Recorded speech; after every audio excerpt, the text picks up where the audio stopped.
Hello guys, and welcome back to the channel. So now guys, a lot of you no doubt would have noticed Atiku Abubakar's posturing within the Nigerian landscape in recent times. He has been trying to present himself as a sort of a man of the people, like an honest broker, like a person that is holding the government of the day to account.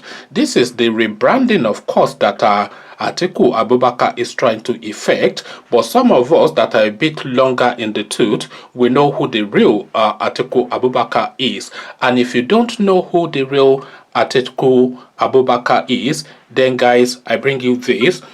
Atiku wife exposed in US money laundering / corruption crackdown. So now this is the real Atiku Abubakar that we all know, a dollar from any pocket that he can pick it out of, and he has picked plenty in the course of his sojourn within the Nigerian political landscape. Again, the headline, Atiku wife, so that's not Atiku's wife, but Atiku with an apostrophe, so effectively Atiku and wife, exposed in US money laundering / corruption crackdown. So now let's now get into the details of it. Fresh information released by the International Consortium of Investigative Journalists, ICIJ, has fingered former Vice President Atiku Abubakar and his wife, Rukiyat, as alleged beneficiaries of a money laundering / corruption scheme perpetrated by some banks in the United States. Secret U.S. government documents reveal that JP Morgan Chase, HSBC, and other big banks have defied money laundering crackdown by moving staggering sums of illicit cash for shadowy characters and criminal networks that have spread chaos and undermined democracy around the world.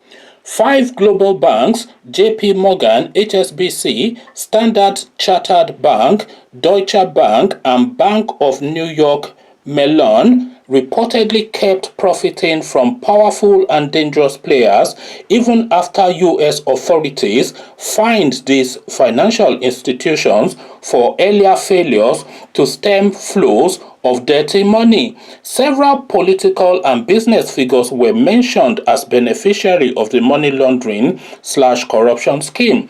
Atiku Abubakar and Rukiyat Abubakar. According to investigations carried out by ICIJ, the Abubakars carried out transactions to the tune of $24.6 million from 2012 to 2016 through 4 banks, namely Deutsche Bank Trust Company Americas, Habib Bank Limited New York, Citibank, and BSI AG. Rukiyatu was one of the 4 wives of Atiku, who was Vice President of Nigeria from 1999 to 2007. In 2006, Nigerian anti-corruption investigators accused Atiku Abubakar of fraudulently diverting $125 million of state revenue to private interest. U.S. prosecutors also alleged that a Louisiana congressman tried to bribe Atiku Abubakar to help a Nigerian technology company. On March 5, 2012, Rukiyatu Abubakar's Guernsey Trust Company Nigeria sent more than $1 million to a company in the United Arab Emirates, Tanjay Real Estate Brokers, and this is in brackets, GTCN Exist, to manage a blind trust for Atiku Abubakar's benefit, according to documents received by the U.S. Senate. So I don't know what yes, Guernsey Trust Company Nigeria, that would be what that GTCN means. So we carry on. Habib Bank Limited in New York filed a suspicious activity report citing Atiku Abubakar's history of alleged corruption after its Dubai office received the payment. The bank's Dubai branch explained to the office in New York that the payment was to buy an apartment and that the Dubai branch was unaware of any existing relationship or affiliation between Tanjay and the Abubakar family.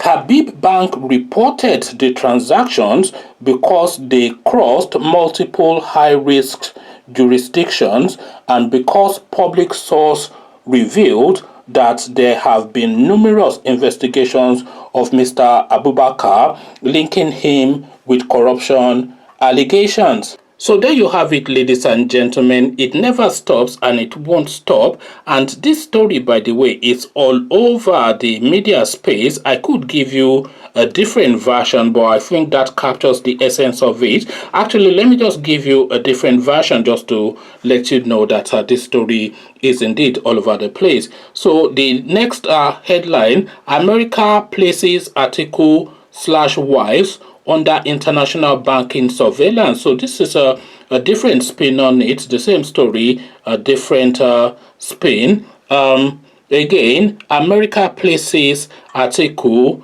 and wives under international banking surveillance. So now let's now see what this narrative adds to it. Ahead of Nigeria's 2019 general election, perennial presidential hopeful Atiku Abubakar mounted an intense campaign to untangle his candidacy from a public perception that he is corrupt.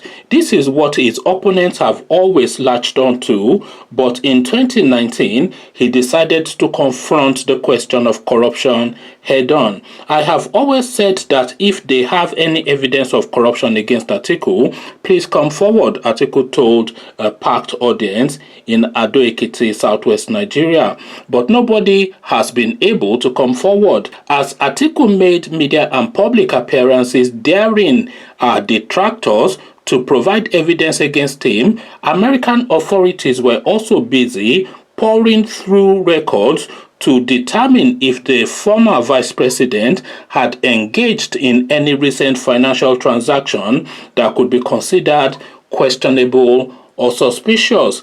As a politically exposed person, PEP, the Financial Crimes Enforcement Network, an agency of the U.S. Department of Treasury, had placed Atiku and his family members under close watch. New findings have now shown that FinCEN, so that's the Financial Crimes Enforcement Network. So new findings have now shown that FinCEN flagged some transactions linked to senior politicians as suspicious as it surveilled money movement within international financial system. These findings also offer fresh insight into how huge funds linked to Atiku may have been moved across international jurisdiction using shell companies. FinCEN files a new investigation by the International Consortium of Investigative Journalists,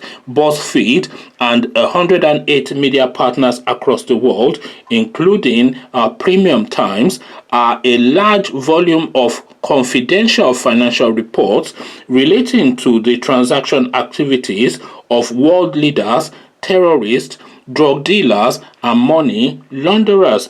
The investigation involved 16 months collaborative work involving more than 400 journalists, including those from Nigerian newspapers in 88 countries.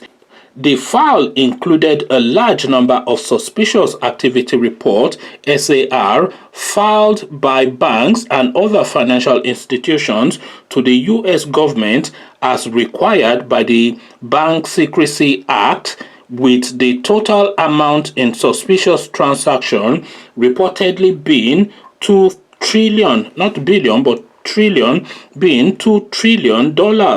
And by the way, that $2 trillion is not just linked to Atiku. This is like a global accumulation of monies that is being moved illicitly, illegally by that list that they came up with, drug dealers, money launderers, corrupt politicians, etc. So that's the total sum of what they've been able to identify. The SARS flagged subjects include organizations and individuals in more than 170 countries and were obtained and shared with BuzzFeed. In one such report, a $1,018,500 wire transfer on March 5, 2012 was flagged in the daily monitoring by Habib Bank Limited New York. The transfer originated from Guernsey Trust Company Nigeria Limited, with the beneficiary being Tanje Real Estate Broker, a company which held an Habib Bank Limited Dubai account. It was the link with the Atiku that triggered a suspicious activity alert through HBNL's transaction monitoring system. With Mr. Atiku as the beneficial owner, GTCN is a trust corporation incorporated in Nigeria in 2003 to hold a 16% stake in Intel Nigeria Limited, Nigeria's oil and gas logistics giant. This entity has been locked in a business battle with the Nigerian Ports Authority in the past years. In 1999, Atiku became Nigeria's vice president and thus created a blind trust to hold his assets in Intel. It was the blind trust created in 1999 that GTCN was incorporated to manage in 2003, with Gabriel Volpi, Akitola Kekere Ekun, a banker, and Uyepe Osage, a lawyer, as its director and trustees. An investigation of the March 2012 wire transfer identified GTCN as an alleged shell company that has been used to transfer over US dollars 10 million via wire transfer through US banks on behalf of the former Vice President of Nigeria, Mr. Atiku Abubakar, the report stated. So the report does go on, and I don't want to give you the full gist because we'll be here all day. But the trust of it is that, look, this Atiku that has been posturing and has been presenting himself as a man of the people, as the right side of wrong, etc., etc., all of this noise that he has been making in the papers and all over the media space in Nigeria is just empty noise, really, because this guy is one of the gold standard Premier League corruption merchants of the Nigerian space. This is a guy that's been looting since 1990. This guy has been looting since he was the head of customs or something. So this is a guy that's been looting Nigeria for as long as he has been old enough to have a job. So this is a perennial dyed in the wood looter. This is Premier League looter. This is the Thierry Henry of looting we are talking about now. This is the libero, the striker, when you are talking about looting. So this guy, and really, I'm bringing you this story really off the back of the warning that the Americans gave to the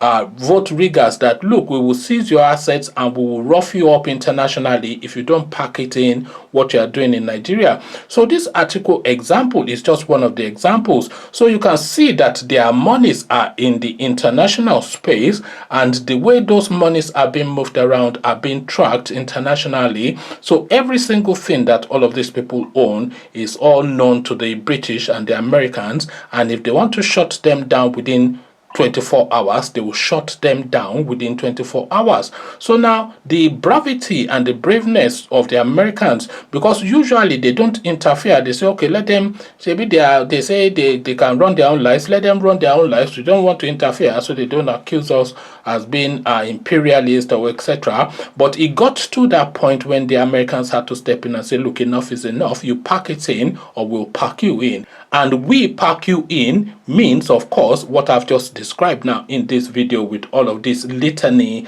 of money movement by the Atiku family. So Atiku, of course, is a gold standard corruption merchant, but he's not even by far in the leagues of some of the elements. I'm saying Atiku is Premier League, but this there's a league which is the European League, European Championship League. He is not in that league. The Babangidas, the Buharis, these are the people in that list. There's people that would give Atiku's money away as change in Nigeria. Nigeria is a vastly wealthy country.